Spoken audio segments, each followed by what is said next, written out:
سيناريو قديم وبايخ من فصول نادي الزمالك البايخة مستمر.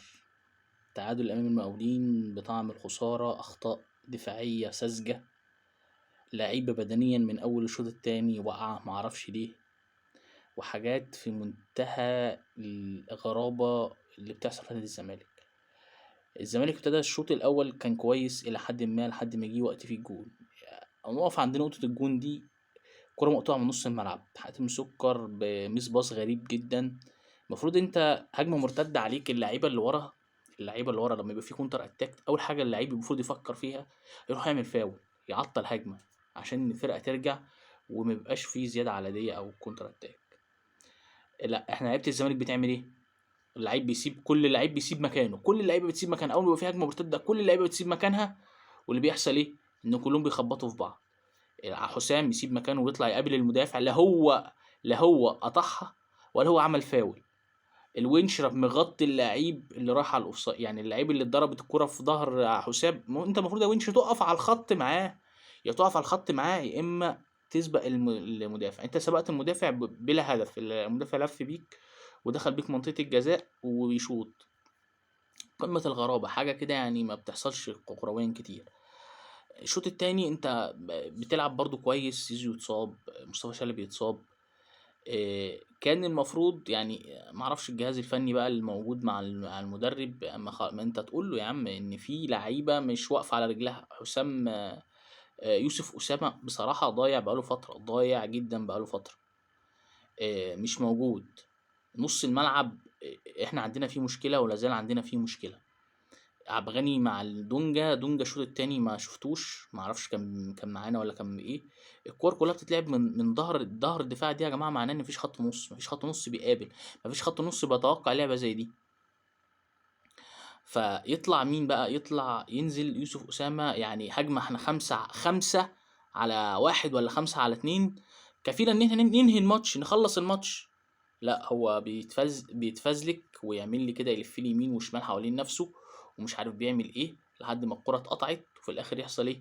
ان نلبس جون في اخر الماتش عشان حسام عبد المجيد مستكبر ان هو يطلع الكوره، يا اما يبصيها لصبحي او يطلعها اوت. طب انت عايز ايه يا عم حسام؟ انت مش عارف انا إيه، يعني ايه الصعب في اللي انت، يعني ايه الفتي اللي انتوا بتعملوه ده؟ ايه الهبل اللي انتوا بتعملوه ده؟ حاجة تحرق الدم. يعني احنا في ايام مفترجة، المفروض يعني يبقى في سنس كده، في شعور ان احنا في ايام مفترجة، ما ينفعش الناس ننكد عليها كده، لا. احنا لازم ننكد على الناس، احنا لازم نقرفكم، احنا لازم، بص يعني هنشيل لك مجلس ادارتك. مش انت جبت مدرب؟ هنشيل لك مجلس الادارة. مش انت جبت مدرب؟ هنعمل لك اي حاجة. الكورة بتاعت زيزو دي طرد علني، حكم لا مؤاخذة، وواحد على الفار لا مؤاخذة قاعدين. وده بيكملوا ايه؟ كملوا المنظومه الفاسده اللي موجوده احنا بنعيشها في مصر. هو في منظومه فاسده، اتحاد كوره فاسد، ولجنه مسابقات مشبوهه، ولجنه مش عارف عقوبات ولا لجنه ايه، كلهم علم هم شغلتهم، بس هم شغالين في الكوره في مصر، بيخدموا نادي معين واحد بس، بيخدموا هو نادي معين بس هو اللي بيتخدم. امبارح اسمع ان كهربا توقف، لا النهارده كهربا ده طلع توقف في الكاس بس. انا اول مره اشوف عقوبه بتطبق في الكاس بس. وبعدين انتوا شفتوا الشتيمه اللي انتوا سمعتوها دي كانت في الكاس بس، ما شفتهاش في الدوري.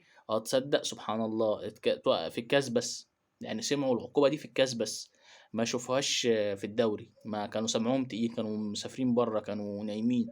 حاجات غريبه كده بتحصل وتقول لي على ان المنظومه منظومه، يعني استغفر الله العظيم واعوذ بالله، فيها كل ما نفسك تقوله قوله. انا مش عايز اغلط ومش عايز يعني الواحد يقول كلام، يعني في أيام مفترجه ما يستاهلوش اصلا ان الواحد يشيل الذنوب والسيئات عليهم. بس حسبي الله ونعم الوكيل فيهم، حسبي الله ونعم الوكيل فيهم، في كل المنظومه اللي بتدير الكره في مصر. حسبي الله ونعم الوكيل فيهم. كل حاجة بتتم كده تحسها كده يعني. ما تطرد يا عم، ترجع للفار وتطرد اللعيب، كرة طرد، مالها؟ انت ايه مشكلتك ايه؟ اللعيبة، لعيبة الزمالك برضو بدنيا الشوط التاني بتقع بطريقة غريبة. يا عم انتوا يا جدعان في ايه؟ وانتوا كنت كل بتتسحروا بعد قبل الماتش، يعني قصدي بتفطروا قبل الماتش، يعني قبل الماتش على طول كده بتنزل، قبل ما تنزل الماتش بتبقى واكل. ايه في ايه؟ فين اللعيبه بدنيا؟ اللعيبه بدنيا مش واقفه على رجلها خالص تماما. طب انتوا يا جدعان واقفين بتعملوا ايه؟ يعني بتتدربوا ازاي؟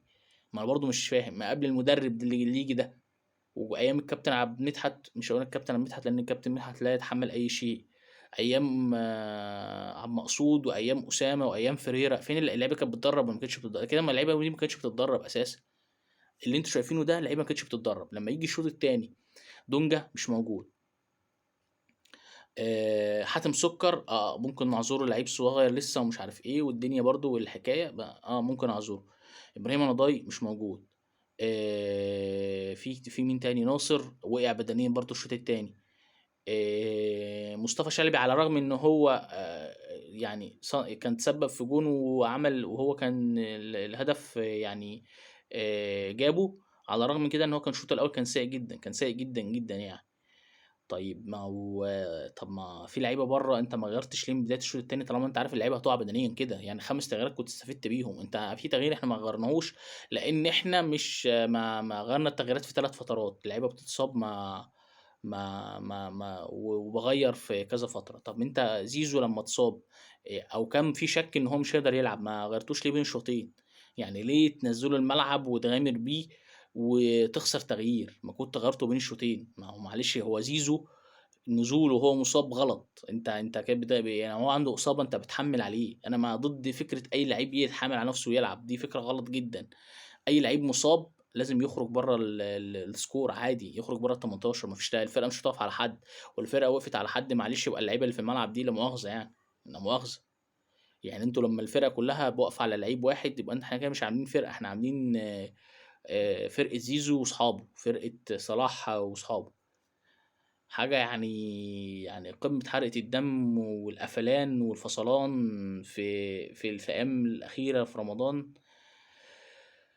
مش عارف والله الواحد يقول إيه ولا يعمل إيه ولا يختم إزاي، بس يلا هنروح نصلي أحسن التهجد وندعي على الظالمين.